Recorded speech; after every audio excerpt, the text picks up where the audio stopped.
The Fairfield County Fair. First held in Lancaster, Ohio in October of 1850, through the years, it's remained the place for young and old to celebrate community, agriculture, family, and fun. Check out the art, the history, the animals, the games, the shows, the rides, the food, the tradition. Discover why people come from all over the Midwest to experience the Fairfield County Fair year after year. Keep up with what's going on year-round at the fair with Tim Voris. Welcome to At the Fair, and thanks for tuning in with us today. As you know, I try to bring us wonderful special guests and information relating to the Fairfield County Fair or Agricultural Society or any agricultural event happening in Fairfield County. And we have a special time with some special people today, and my special guest is Richard Keller. Richard, welcome. Thank you. And Richard, you're kind of stepping out of your role as a director for the Fairfield County Agricultural Society this year. And how long have you been a director and on the board? I've been the director for 32 years, and I figured it's time to I let somebody else. 32 years. Yeah. Well, thank you for your service and dedication to the Fairfield County Fair and the Agricultural Society. And let's talk a little bit about Mr. Keller. Tell us a little bit about you. Well, I started in 4-H back in 46, first year. We had a bunch of ewes and we had orphan lambs, and I brought a bottle-fed orphan lamb, fed it out and brought it to the fair and won a champion, had the champion market lamb that year, and that was that got your interest in it and kept you going from then on. I'm sure it did. Now, you come from an agricultural family, Liberty Union area, Baltimore? Yes. Okay. You want to tell us a little bit about your home there? Well, we grew up there, and I had two older sisters. They was in sewing clubs, and everybody kind of walked. The clubs was local-like, and you didn't travel too far for one club to the other. So okay, and that's how that all got started. Then later on, why we had in livestock clubs, why they met at each individual's home. They weren't too big of clubs at the time, maybe 15 kids at most at the time. And do you find, was there as many 4-H clubs as there was today back then at that time, or were they just starting to grow? In the Liberty Union area, there was two main clubs of livestock, the Cloverleaf and LU Happy Farmers, they called them. Okay. I imagine there's a lot more kids today in 4-H clubs and bigger clubs than what we had at the time. Right. So. Right.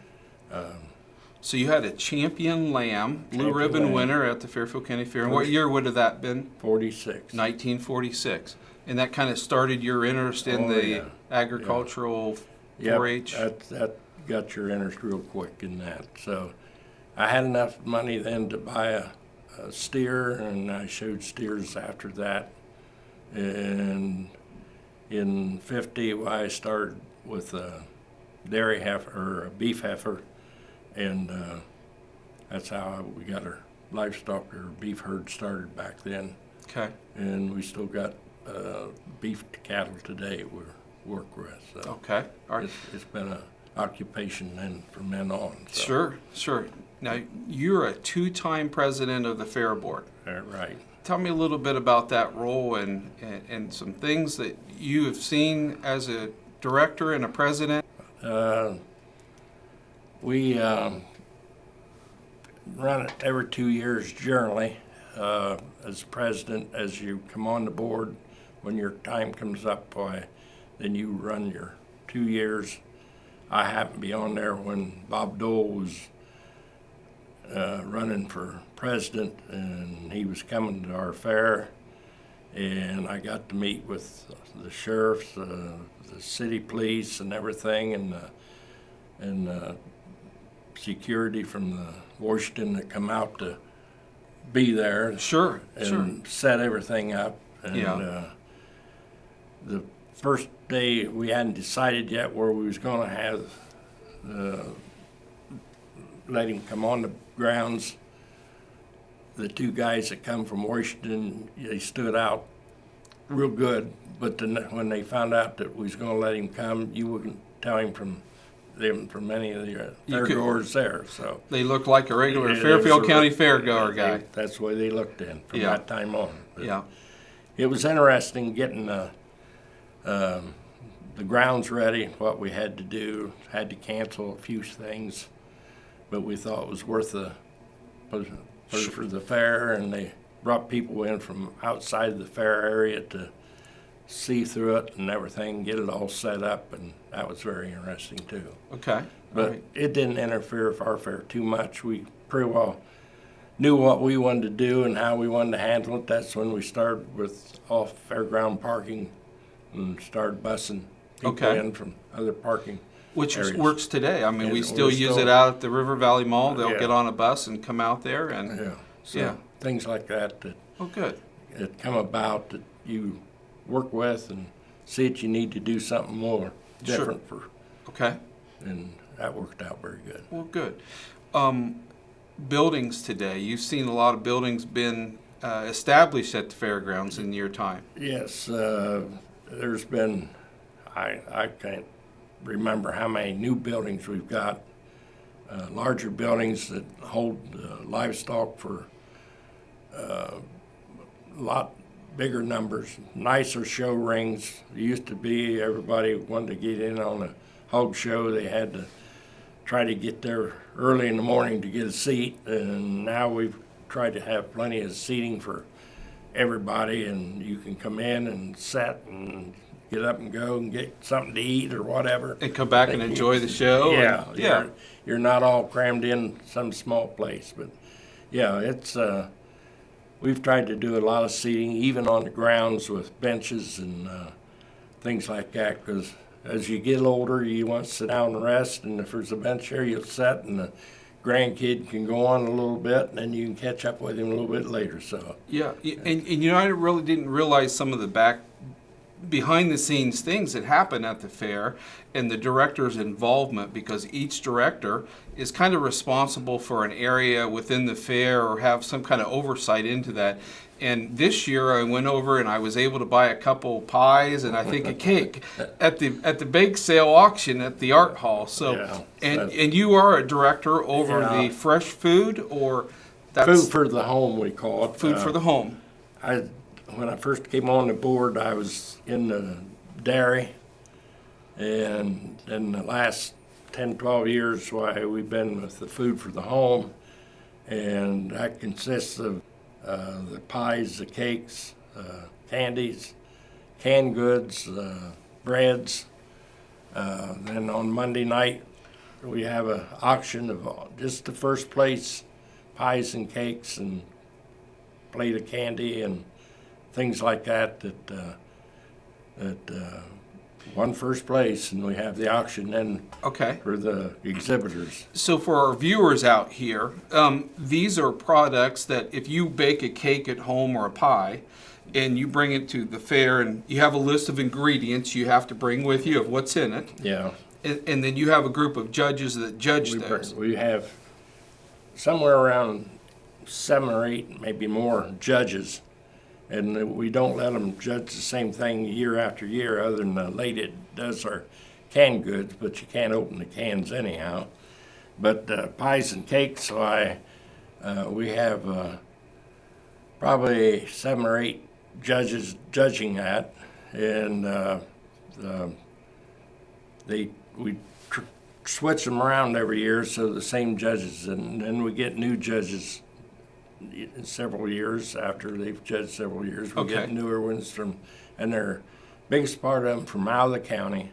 There didn't hardly any of them that judge in the county at our fair. So, but pie and cake sale, you look in the book and it says maybe you get $4.50 for your pies and your cakes. And this year the pies, went for the highest price one. Okay. Went for $250, $70. So you at can the make auction, a little bit of money yeah. bringing some food into the fair. Oh yeah, and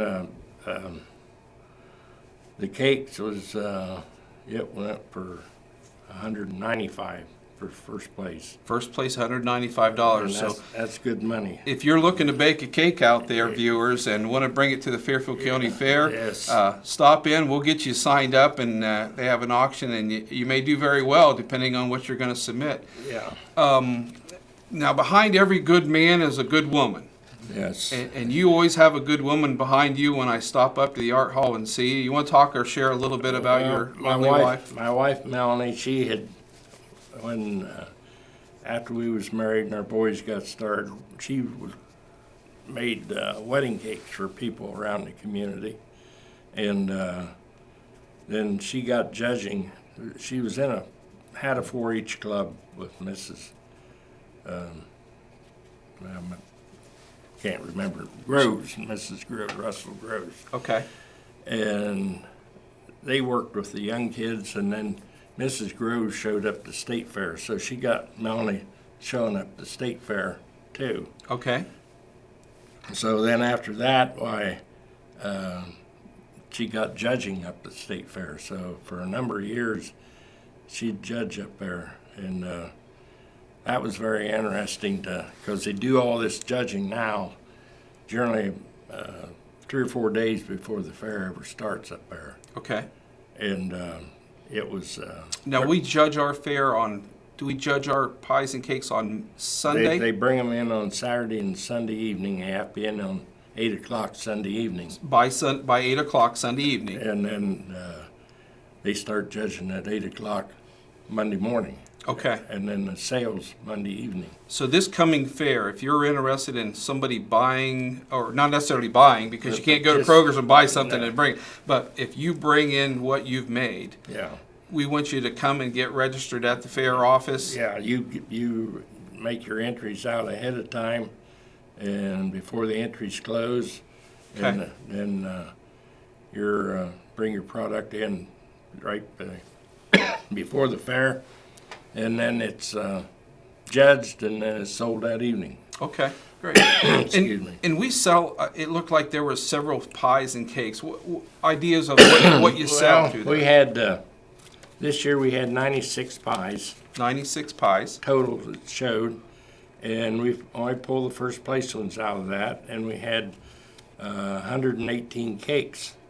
Wow. So, but in these pie and cake sale, it brings up, like I said, I think $10 is the lowest one, and I imagine the average in the neighborhood of $50 to $60. So That's you can wonderful. see Yeah.